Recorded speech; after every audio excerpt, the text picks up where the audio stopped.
Жетісу мен Қытай Халық Республикасының іле Қазақ автономиялық облыстар арасындағы достық және сауда-экономикалық қарым-қатынас одан әрі нығая түспек.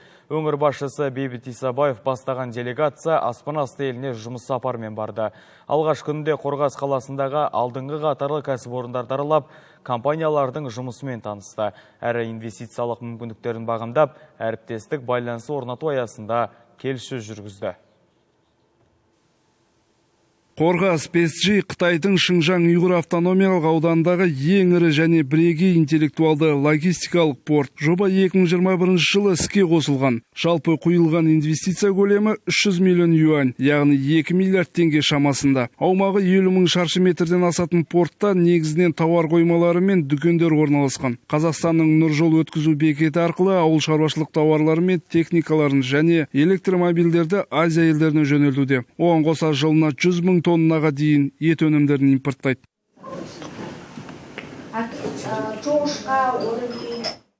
Сондай-ақ Қорғаста Genie International Trade компаниясының 20 мың тонналық қоймасы орналасқан. Аумағы да ат шаптырым. 270 адамды жұмыспен қамтып отырған кәсіпорын жаңа піскен жеміс-жидек пен көкөністерді Қазақстан, Ресей және Өзбекстан секілді 5 мемлекетке экспорттайды. Осы ретте облыс әкімі Бейбіт Исабаев компания басшылығына Қорғас шығыс қақпасы арнайы экономикалық аймақ аумағында қойма салу туралы ұсыныс айтты. Цинь компаниясының басшысымен хабарласып, өкісіні шақырып, жер беріп, жағдайдың бәрін жасап, мені лентасын киюге шақырып.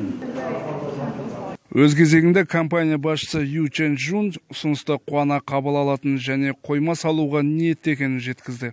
Делегация өкілдері электрондық өнімдерді дайындайтын кәсіпорынды да аралап көрді. Мұнда 200-ден аса адам еңбек етеді. Олар электромобильдерге арналған микрочиптермен қоса жарық ленталарын, шағын газ плиталар секілді жалпы саны 300-ге жуық өнім түрін шығарады. Кәсіпорын жұмысымен танысқан өңір басшысы чип өндірісіне қолданылатын кремний Жетісу облысында да бар екен және қажет болған жағдайда экспорттауға дайынбыз деді.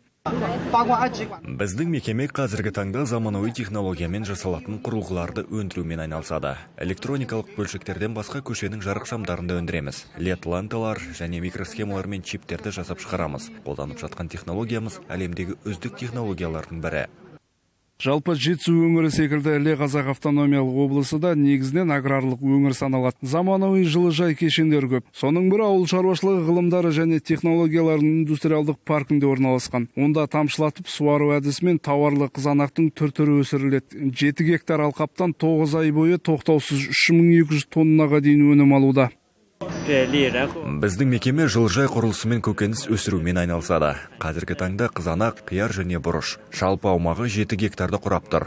Сондай-ақ жылына 40 миллион юанға өнім өндіреміз. Ең бастысы біздің өнімдеріміздің сапасы жоғары, ешқандай химиялық қоспасы өсіріледі. Әлемдік стандарт бойынша экологиялық таза өнім. Облыс басшысы Бейбіт Исабаев дәл осындай технологиямен Жетісу өңірінде де жылыжай кешенін салу туралы ұсыныс айтты. Өйткені өңірдің мүмкіндігі мол. Автомобиль және темір жол қатынасы арқылы Қазақстанның шығыс бөлігіндегі жалпы саны 6-7 миллион халқы бар 5 бірдей аймақты көкөніспен қамтуға болады. Ал компания өкілдері ұсынысты қарастыратындарын жеткізіп, қажет жағдайда тиісті мамандарды оқытып дайындауға әзір екендерін білдірді. Нұржан Қасаболат, Жетісу телеарнасы, Қытай Халық Республикасынан.